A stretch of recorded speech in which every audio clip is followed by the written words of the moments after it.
left him and got a job in Persia.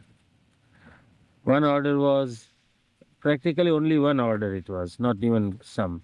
One order is what's to be, not to have illegitimate relations with any woman. That was the order. And I carried out that order, and then when I married, he allowed me to marry also. Not that he wants us to remain celibate. If you cannot control and if you want to get married, one should get married.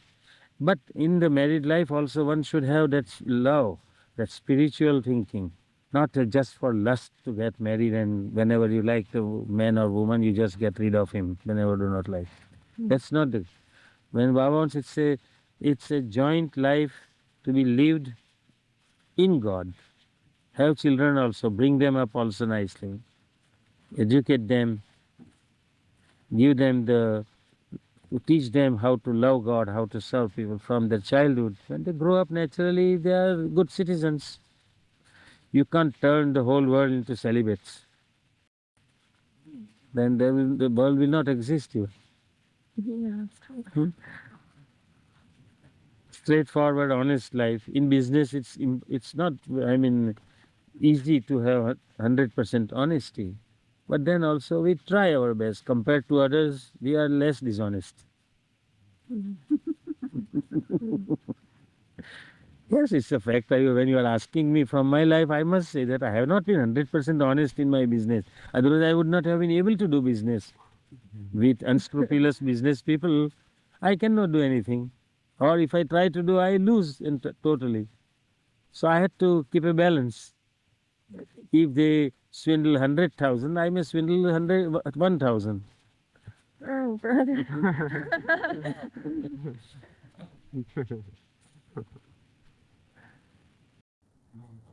Well, the main thing has been the conviction about Baba. That is my experience of these last 44 years. I left Baba in 1929 first.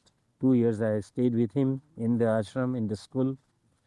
And after I left, I had a sort of feeling first as God, and then Baba is God. Baba told me that he is always with me. He will be everywhere with me. You needn't worry about anything. Go ahead.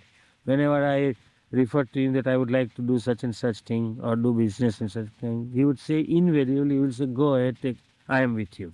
You will have my. So that conviction of Baba being with me always had helped me a lot.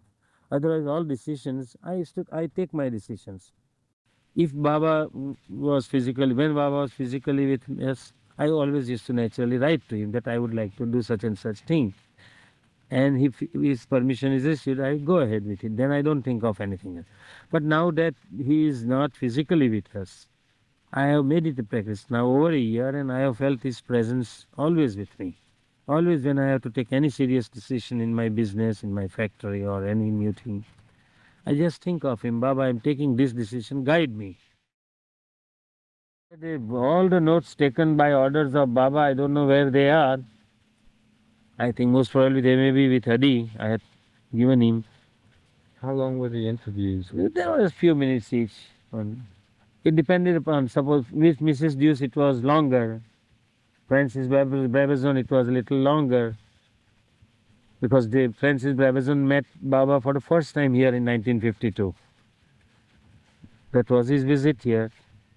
He was with the Sufis in Australia. Then Mrs. Deuce asked him that Baba might be coming to United States, so he came to New York. And then he stayed in New York till Baba came. Mrs. Deuce, I think, gave him some work also, some job to do. Then when Baba came here, he came to Myrtle Beach to see him. I remember. Of course, some personal questions that he had asked and replied. I don't think you would ask me to, you would expect me to reply that. You don't remember any of the things that Baba may have said to the people that came to him? For instance, if you tell me the person, I can tell you. Were there many people that had come? Yes, there were many from all over United States that gathered here. It was not like this visit. First visit, everyone had come to Myrtle Beach. From San Francisco, from New York, and from other places also. Were you there when Laura Delevingne Laura told by Baba? Huh? when Baba explained to Laura Delevingne his relationship to all the Sufi teachings. I don't remember what specifically Baba told her, but about Sufism, I know that Baba said Sufism is I am the Sufism is the only word, just as we say spirituality. Is Sufism is in Persian.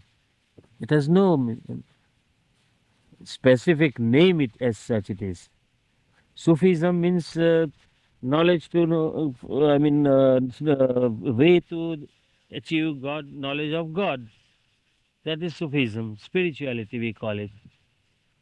But I remember definitely that when Mrs. Deuce, Charmin Deuce also was here, they met Baba and Baba told her several things about Sufism, just as I tell you.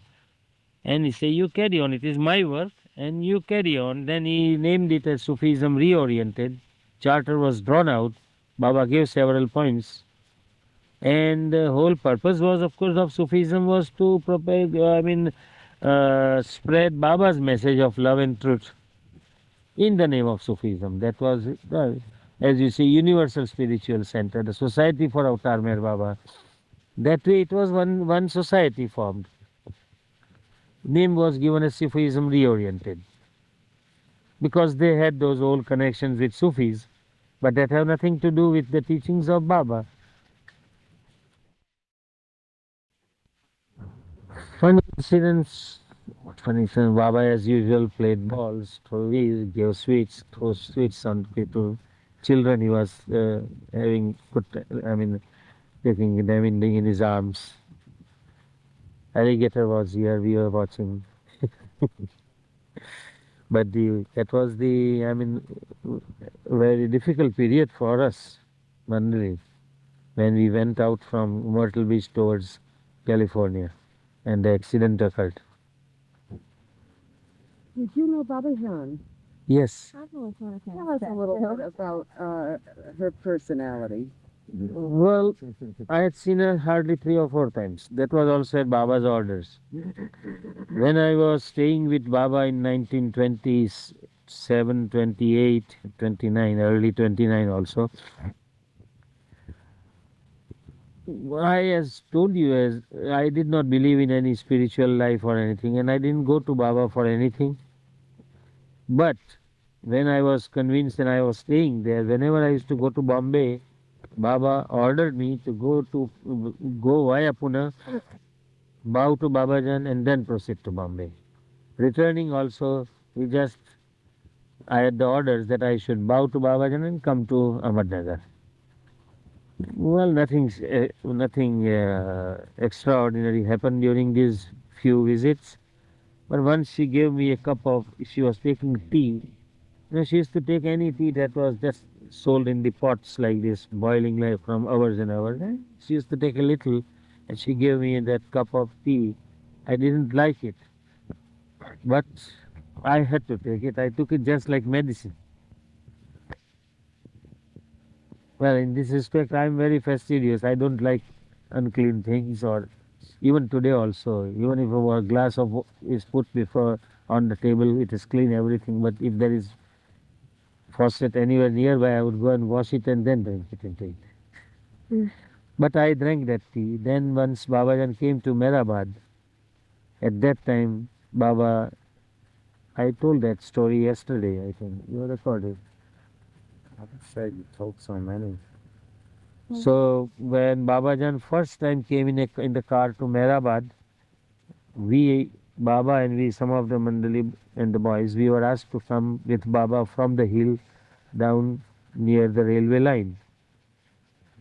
Baba was using in those days a very old sandals, chappal, all stitched and patched. He removed that chappal that day and came walking barefooted from the hill till the railway line. And he asked us to cross the railway line, go to Babajan in a car where she was sitting there, bow to her and come back. So when I bowed to her, she just scratched my face. That is my life with Babajan. And I never met her again. Boy, that's really strange. What? Baba is God, and when He is always with you, well, whatever may happen is His will. Let it happen. If it is spiritual or material, it is immaterial to me. Isn't it true? Do you crave for any spiritual planes? No. Right. Let us just leave the words that Baba has given us instead of talking and questioning and answering. I like to hear about his love. You know, that's spiritual His love. just in itself. Spiritual love is what is love? Love for God is love for all His creatures. Love all His creatures. Give them assistance selflessly, honestly. Help others. That is God's love. And by loving others, you ultimately see who God is in yourself. Meherjee, Yes.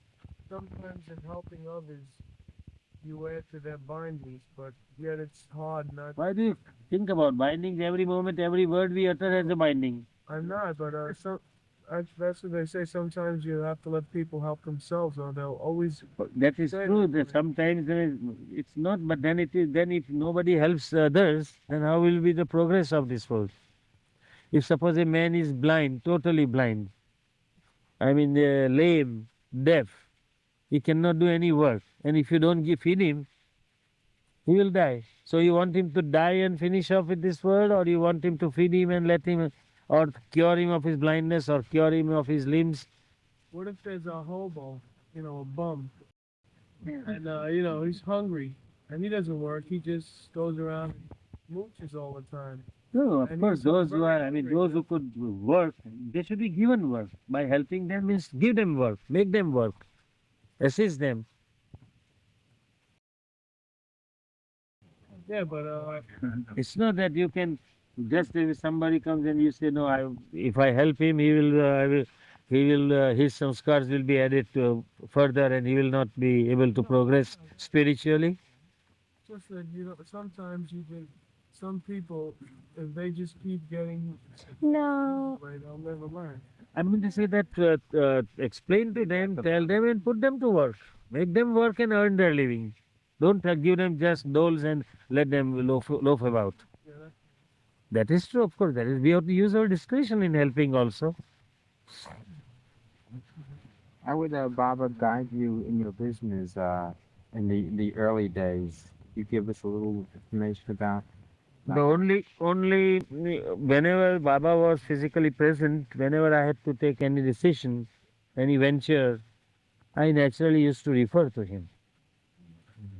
And in most cases, he would ask me to go ahead. I have my nazar on you. And naturally, when his nazar is on us, what do we worry about? Provided the decision is honest, it's not I mean, it's not harming anybody else. I'm sorry.